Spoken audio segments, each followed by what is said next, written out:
रविवार की सुबह मरियम मगदलीनी भोर के अंधेरे में कब्र पर आई और पत्थर को कब्र के मुंह पर से हटा हुआ देखा। तब वो दौड़कर शमौन पतरस और दूसरे चेले के पास, जो यीशु का प्रिय था, आई।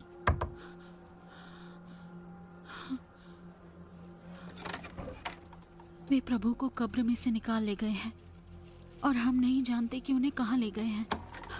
तब पतरस और वो दूसरा चेला निकलकर कब्र की ओर चले। वो दोनों साथ साथ दौड़ रहे थे, परंतु दूसरा चेला पतरस से आगे बढ़कर कब्र पर पहले पहुंचा और झुककर कपड़े पड़े देखे, तो भी वो भीतर न गया। तब शमौन पतरस उसके पीछे पीछे पहुंचा और कब्र के भीतर गया।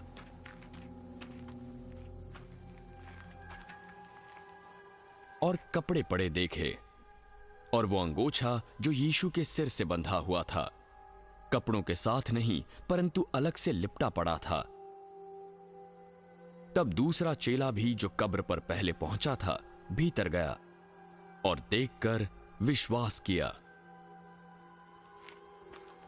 वे तो अब तक पवित्र शास्त्र की बात न समझे थे कि यीशु मरे हुओं में से जी उठेगा। तब वे चेले अपने घर लौट गए, परंतु मरियम रोती हुई कब्र के पास ही बाहर खड़ी रही और रोते रोते कब्र की ओर झुककर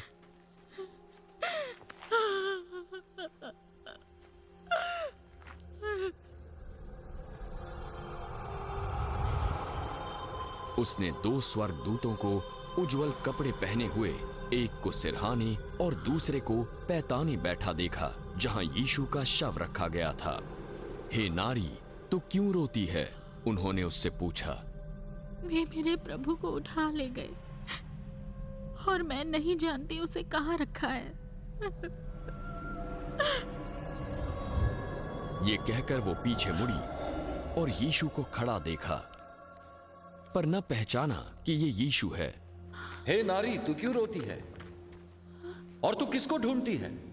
उसने यीशु को माली समझा तो उसको उत्तर दिया, यदि तूने उसे उठा लिया है तो मुझे बता कि उसे कहां रखा है और मैं उसे ले जाऊंगी।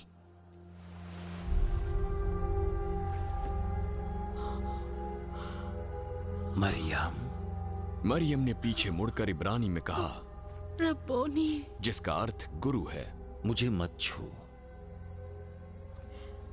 क्योंकि मैं अब तक पिता के पास ऊपर नहीं गया,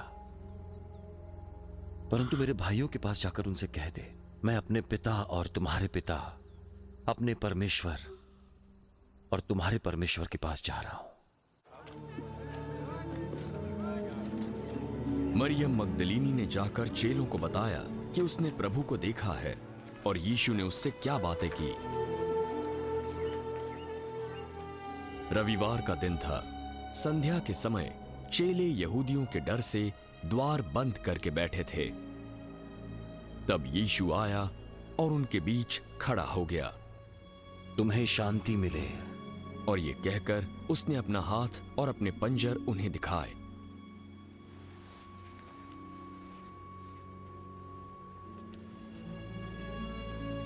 तब चेले प्रभु को देखकर आनंदित हुए। यीशु ने फिर उनसे कहा, तुम्हें शांति मिले। जैसे पिता ने मुझे भेजा है, वैसे मैं तुम्हें भेजता हूं।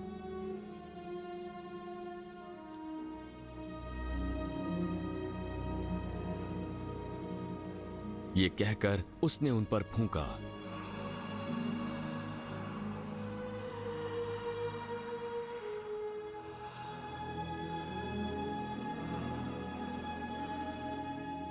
पवित्र आत्मा लो। जिनके पाप तुम क्षमा करो, वे उनके लिए क्षमा किए गए हैं। जिनके तुम रखो, वे रखे गए हैं।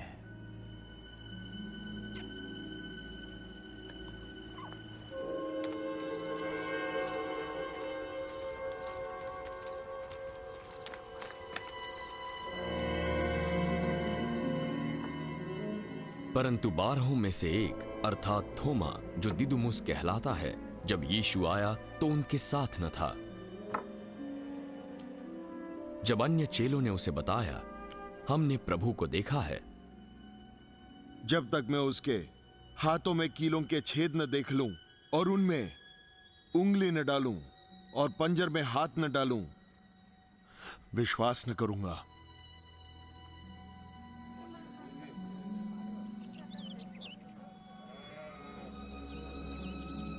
सात दिन बाद चेले फिर से घर के भीतर थे और थोमा उनके साथ था।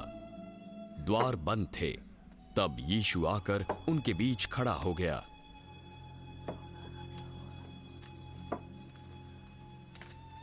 तुम्हें शांति मिले। अपनी उंगली यहां डाल, मेरे हाथों को देख। अपना हाथ बढ़ाकर मेरे पंजर में डाल।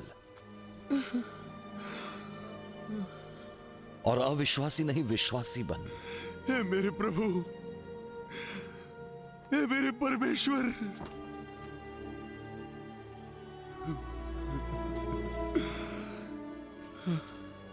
मुझे देखा, इसीलिए विश्वास किया है। धन्य वे हैं जिन्होंने बिना देखे विश्वास किया।